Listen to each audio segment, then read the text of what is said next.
कल्पना कीजिए एक ऐसी दुनिया की जहां न्याय की अदालत में ही बल्कि एक नर्तक होता है, जहां सजा एक अदृश्य शक्ति के माध्यम से मिलती है, जहां जंगल की आत्माएं इंसानों के बीच चलती फिरती नजर आती हैं। ये कोई कल्पना नहीं, बल्कि भारत के एक कोने में सैकड़ों सालों से जीवित एक ऐसी ही सभ्यता की असली कहानी है। एक ऐसी परंपरा जहां इंसान देवता बन जाता है। आप सुन रहे हैं भूतकोला की पौराणिक और रहस्यमय दुनिया की कहानी।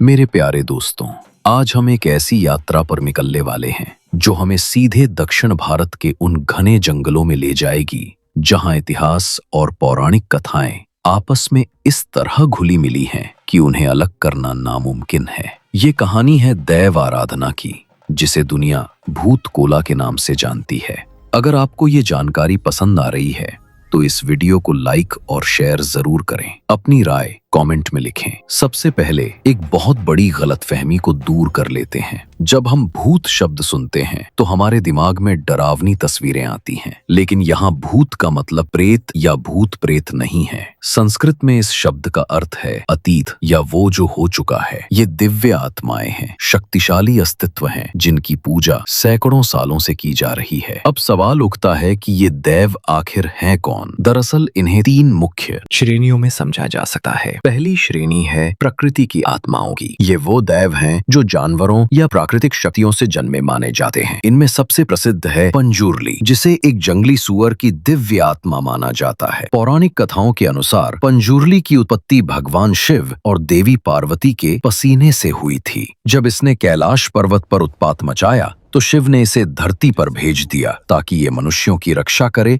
और उनके बीच न्याय स्थापित करे। दूसरी श्रेणी है ऐसे लोगों की जो अपने जीवन में असाधारण कार्य करके या किसी बड़े अन्याय का शिकार होकर दैव बन गए। इनकी कहानियां इतनी मार्मिक हैं कि सुनने वाला हैरान रह जाता है। ऐसी ही एक कहानी है कलकुड़ा कल्लड़टी की। कलकुड़ा एक महान मूर्तिकार था जिसकी कला पर एक राजा को ईर्ष्या हो गई। राजा ने क्रोध में आकर कलकुड़ा के हाथ पैर कटवा दिए।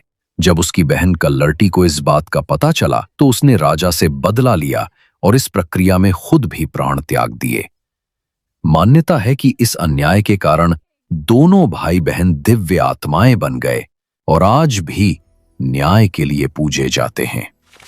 तीसरी श्रेणी में आते हैं पौराणिक देवताओं के गण या सहायक। इनमें सबसे शक्तिशाली है गुलिगा, जिसे भगवान शिव का एक उग्र रूप माना जाता है। गुलिगा की पूजा बहुत ही सावधानी से की जाती है क्योंकि इसे नियंत्रित करना बहुत कठिन माना जाता है। ये सीमाओं का रक्षक है और बहुत तेज प्रकृति का दैव है। अब बात करते हैं इस परंपरा के सबसे रहस्यमय और दिलचस्प पहलू की, यानी भूतकोला के अनुष्ठान की। ये कोई साधारण सांस्कृतिक प्रदर्शन नहीं है, बल्कि एक गहरी आध्यात्मिक प्रक्रिया है। इस अनुष्ठान में जो व्यक्ति दैव का रूप धारण करता है उसे दैवपत्री या नर्तक कहते हैं। वो साधारण कलाकार नहीं होता, बल्कि उसे दैव का माध्यम माना जाता है।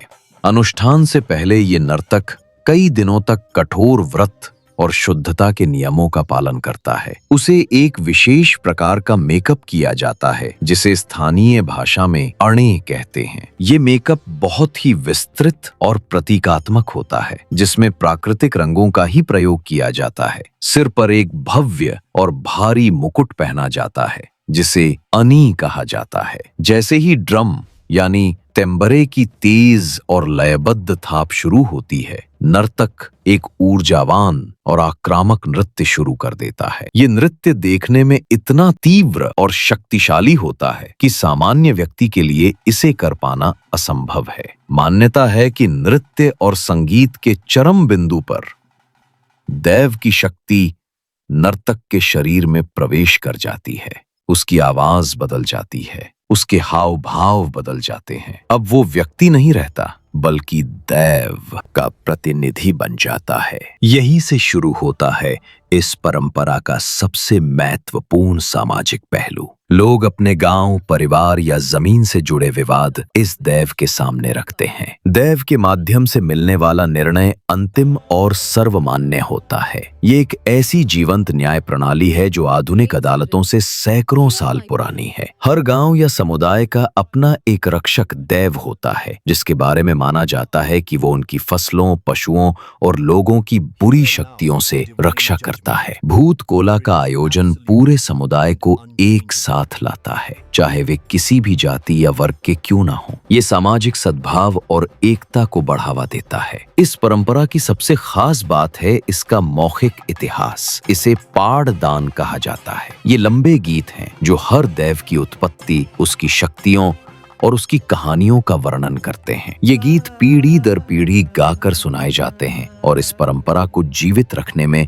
अहम भूमिका निभाते हैं। दोस्तों, भूत कोला की ये परंपरा हमें एक बहुत बड़ी सीख देती है। ये हमें सिखाती है कि प्रकृति और मनुष्य का रिश्ता कितना गहरा है। ये हमें बताती है कि न्याय की अवधारणा सदियों से हमारे समाज का हिस्सा रही है। और सबसे बड़ी बात, ये हमें दिखाती है कि कैसे एक समुदाय अपनी विरासत, अपनी मान्यताओं और अपनी संस्कृति को सैकड़ों सालों तक जीवित रख सकता है। आज जब हम आधुनिकता की दौड़ में अपनी जड़ों से दूर होते जा रहे हैं, ऐसे में भूत कोला जैसी परंपराएं हमें याद दिलाती हैं कि हमारी संस्कृति कितनी समृद्ध है, हमारा इतिहास कितना गहरा है। ये केवल एक धार्मिक अनुष्ठान नहीं, बल्कि जीवन जीने का एक तरीका है। प्रकृति के साथ तालमेल बनाकर, समुदाय के साथ मिलकर और न्याय को सर्वोच्च स्थान देकर। तो अगली बार जब आप दक्षिण भारत के जंगलों से गुजरें और ड्रम की थाप सुनाई दे, तो जान लें कि शायद वहां कोई दैव किसी नर्तक के माध्यम से सैकड़ों साल पुरानी परंपरा को जीवित कर रहा है। क्योंकि भूत कोला सिर्फ एक नृत्य नहीं, बल्कि एक जीवित सभ्यता की धड़कन है। यह थी भूत कोला की रहस्यमय और आकर्षक दुनिया की कहानी। अगर आपको यह जानकारी पसंद आई हो तो इस वीडियो को लाइक और शेयर जरूर करें। अपनी राय कमेंट में लिखें। धन्यवाद।